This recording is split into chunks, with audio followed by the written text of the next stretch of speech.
Welcome to Tucker Carlson Storytime. We hope you enjoy this story. If you like this video, please subscribe to the channel to see the best and latest videos. My fiancée joked to her friends, "He should date my cousin. She actually has standards."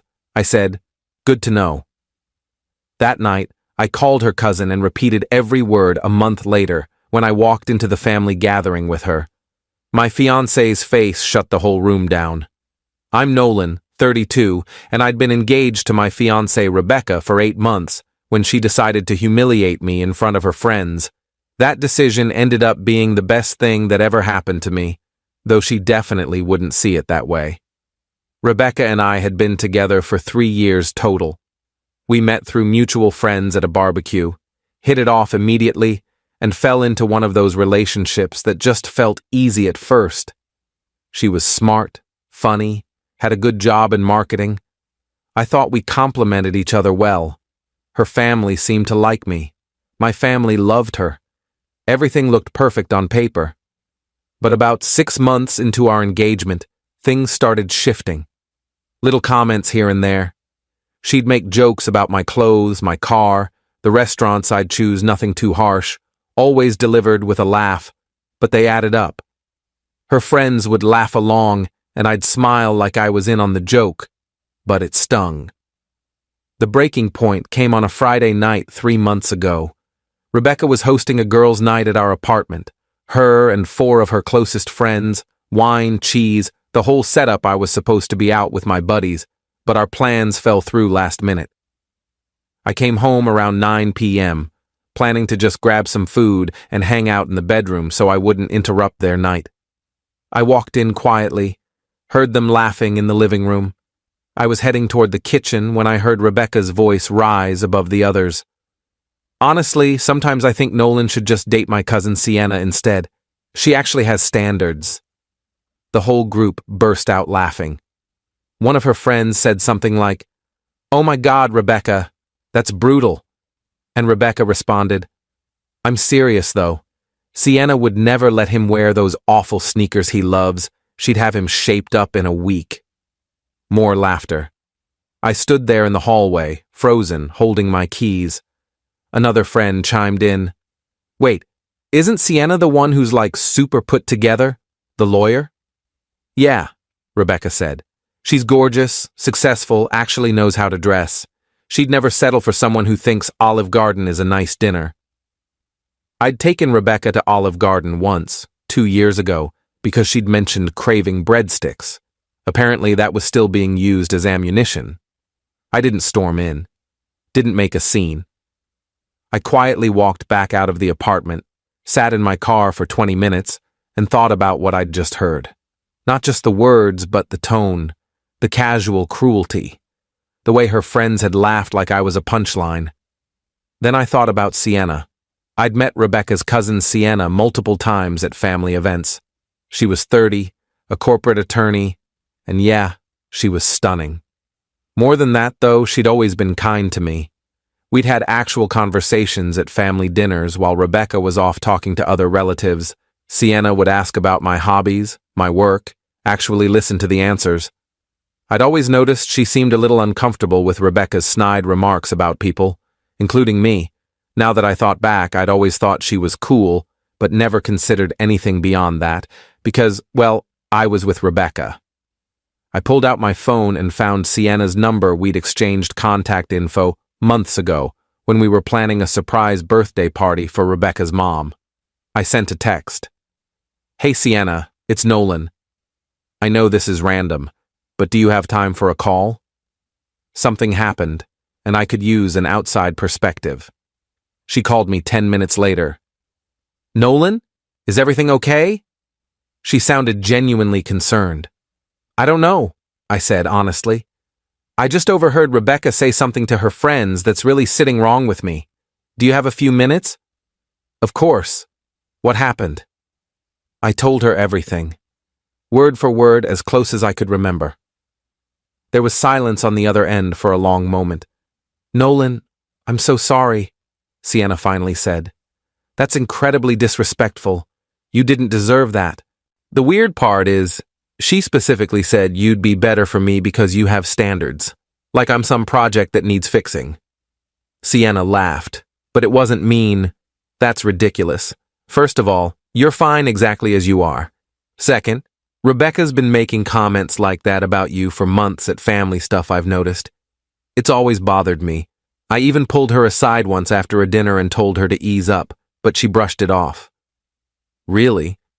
Yeah, she does this thing where she'll joke about you not being ambitious enough or not having refined taste, and everyone kind of laughs uncomfortably. I've wanted to say something, but it's not really my place. We talked for another hour. About Rebecca, about relationships, about what respect actually looks like. Sienna was easy to talk to, easier than Rebecca had been in months. By the end of the call, something had shifted in my head. Can I ask you something? I said, sure. If I break up with Rebecca, and I think I'm going to, would you want to grab coffee sometime? Just as friends, no pressure. You're easy to talk to. She was quiet for a second. Yeah, I'd like that. And Nolan? I think you should break up with her. You deserve someone who builds you up, not tears you down. I went back to the apartment around 11 p.m. The girls' night was wrapping up. I waited until everyone left, then found Rebecca in the kitchen loading the dishwasher.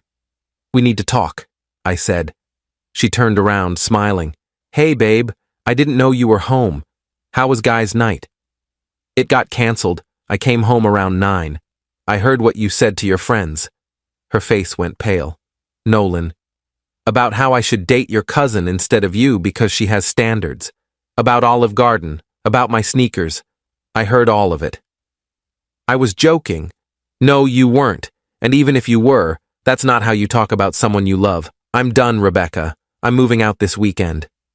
She tried to backtrack, tried to say she was just venting, that she didn't mean it, that I was overreacting. I didn't argue. I just told her I'd find somewhere else to sleep that night, and we'd figure out logistics. In the morning I stayed at my buddy Marcus's place. The next day, I came back when Rebecca was at work, packed up my essential stuff, and left my key on the counter. Update 1. The breakup was messy but quick. Rebecca oscillated between apologizing and blaming me for being too sensitive. Her family reached out, most of them supportive of me. Actually, Rebecca's mom called to say she was sorry things didn't work out and that I'd always be welcome at family events. Sienna texted me a few days after. I heard about you and Rebecca. Are you doing okay? We met for coffee that weekend, then dinner the next week, then a movie the week after that. We weren't officially dating. Both of us agreed we needed to take things slow given the circumstances, but we were spending a lot of time together. The first time we hung out, I hesitated on my way to the coffee shop. Was this too soon? Was I just lashing out, using Sienna to get back at Rebecca? It felt messy, morally gray, but then I remembered her voice on the phone, how she'd defended me without knowing I was listening all those times. It wasn't revenge. It was finally choosing something real.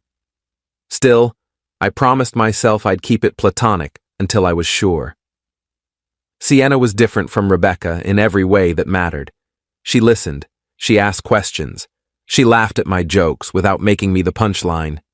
She complimented the things Rebecca had mocked, said my sneakers were comfortable and practical, that she loved how I wasn't pretentious about food or clothes. I always thought you were too good for her, Sienna admitted one night over Thai food. Rebecca's my cousin and I love her, but she's always been kind of shallow. She judges people by surfaces. You two don't seem very similar, I said. We're not. Different parents, different values. I was raised to care about character. She was raised to care about image. A month after the breakup, Sienna and I made things official. We didn't announce it publicly, didn't post on social media, just started calling each other boyfriend and girlfriend. It felt natural, like we'd been heading this direction the whole time. Then came Rebecca's family reunion. Update 2. The family reunion was planned months in advance. Rebecca's mom's side of the family, about 50 people total, at a rented pavilion in a state park. When Sienna got the invitation, she asked me if I wanted to go with her as her date. Won't that be awkward? I asked. Probably, she said with a grin, But I'm not hiding you. If you're comfortable with it, I'd love for you to come. I thought about Rebecca's face when she'd see me walk in with her cousin. The cousin she'd said had standards. The cousin she'd suggested I should date instead. Let's do it, I said. We didn't tell anyone in advance. Sienna didn't mention she was bringing me. We just showed up on Saturday afternoon, me carrying a cooler of drinks, Sienna in a sundress, looking absolutely incredible. The pavilion was packed. Kids running around, adults clustered in conversation groups, food laid out on long tables. We walked in together, and I immediately spotted Rebecca across the pavilion, talking to her mom and aunt. She saw us at the exact same moment. Her face went through about 5 emotions in 2 seconds: confusion, recognition, shock, anger, and something that might have been devastation. The conversation around her died. Her mom followed her gaze, and her eyes went wide. Sienna waved cheerfully and led me over to set down the cooler. "Hey, everyone! You remember Nolan, right?" Rebecca's mom recovered first. "Nolan, good to see you. I didn't know you were coming." "Sienna invited me," I said simply. "Hope that's okay." "Of course," she said, though she looked uncertain. She glanced at Rebecca, who was standing completely frozen. Rebecca's aunt broke the tension. "Well, this is interesting. Sienna, are you two—" "We're dating," Sienna said matter-of-factly. "Have been for about a month now." You could feel the shift in the entire pavilion. Everyone had heard about Rebecca and me breaking up. Family gossip travels fast. But nobody had known about Sienna and me. Rebecca finally found her voice. "Can I talk to you?" She was looking at me, not Sienna. "I don't think that's a good idea," Sienna said before I could respond. "I wasn't talking to you," Rebecca snapped. "And he's here with me," Sienna said calmly. "So if you have something to say, you can say it in front of both of us." The pavilion had gone completely quiet. Everyone was watching. Suddenly, Uncle Ted, Rebecca's loud peacemaker uncle, jumped in from a nearby table. Whoa, ladies! Let's not do this here, Rebecca, honey. Come help me with the grill. Noel and Sienna, grab some food. Family first, right?"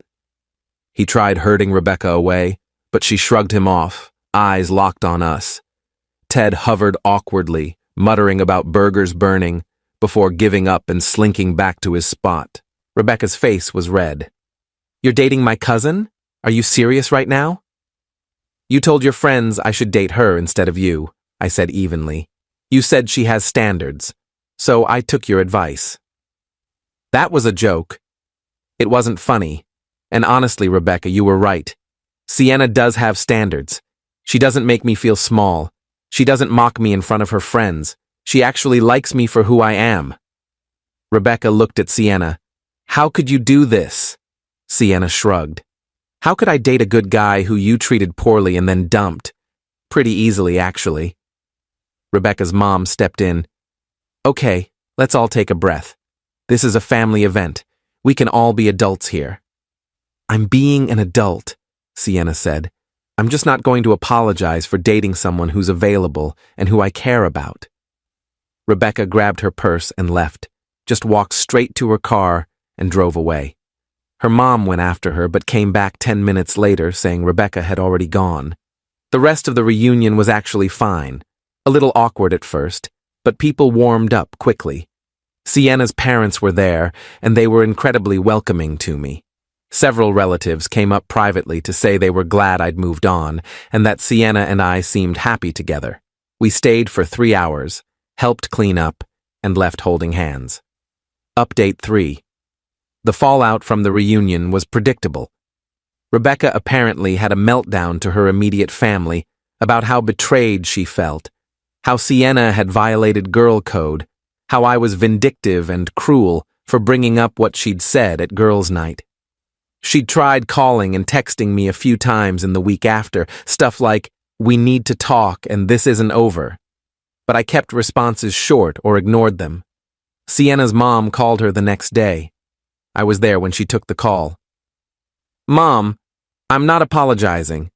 No, He didn't pursue me for revenge. We genuinely connected. She broke up with him. Or he broke up with her. Same difference. They're not together. Mom, she literally told her friends he should date me instead. How is that my fault? After she hung up, Sienna looked frustrated. My mom thinks we should have waited longer out of respect for Rebecca's feelings. Do you think that? I asked. No. Rebecca didn't respect your feelings when you were together. Why should we put our lives on hold for her? The family drama escalated over the next few weeks. Rebecca's friends started leaving passive-aggressive comments on Sienna's old Instagram posts. Nothing direct, just things like loyalty matters and family should come first. Sienna ignored all of it. What we didn't expect was Rebecca's attempt at reconciliation. About 2 weeks after the reunion, she showed up at Sienna's apartment unannounced. I happened to be there making dinner when the doorbell rang. Sienna opened the door. Rebecca, what are you doing here? I need to talk to you, Rebecca said. Her eyes were red like she'd been crying. Then she saw me in the background. Of course he's here. He lives here now, Sienna said calmly. We moved in together last week. That clearly wasn't information Rebecca had. Her face crumpled. You moved in together? It's been like 6 weeks. Actually, it's been almost 3 months since you and Nolan broke up, and what we do isn't really your business. He was my fiancé, Sienna. My fiancé. And you just swooped in like what? Sienna's voice got sharper. Like someone who actually appreciates him? Rebecca, you spent months making him feel worthless. You mocked him to your friends. You literally said he should date me instead because I have standards. Well, I do have standards, and one of them is treating people with basic respect. Rebecca's voice broke. I made a mistake. I was frustrated and I said something stupid, and now I've lost everything. He was supposed to be my husband. I walked over and stood next to Sienna. Rebecca, you didn't lose me because of one comment.